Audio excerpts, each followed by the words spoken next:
নামাজ যে পড়বে না তার জন্য কোনো সুপারিশ কেউ করবে না। দুনিয়ার বুক আপনি পীর সাহেবের কিনেই ফেলছেন। অনেক বড় লোক আছে যারা পীর সাহেবের দরবারে মুরিদ হয়, কি জন্য জানেন? যে শেষ পর্যন্ত উনি আমারে ওই জায়গা পার করে নিবে, নাউজুবিল্লাহ।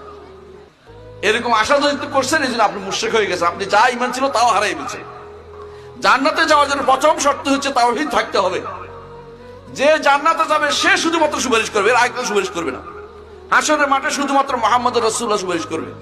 কি জন্য করবে? বিচার ফয়সালা করার জন্য। এটা ঈমানদার কাফের সবার জন্য। আর বাকি সমস্ত সুপারিশ হবে জান্নাতে যাওয়ার পর। জান্নাতে যাওয়ার দরজা খোলার জন্য সুপারিশ করবেন, ঈমানদারদের জন্য সুপারিশ করবেন, রাসূল সুপারিশ করবেন। তবে আপনি রাসূলের কাছে সুপারিশ চাইতে পারবেন না। সুপারিশ কার কাছে চাইবেন? আল্লাহর কাছে।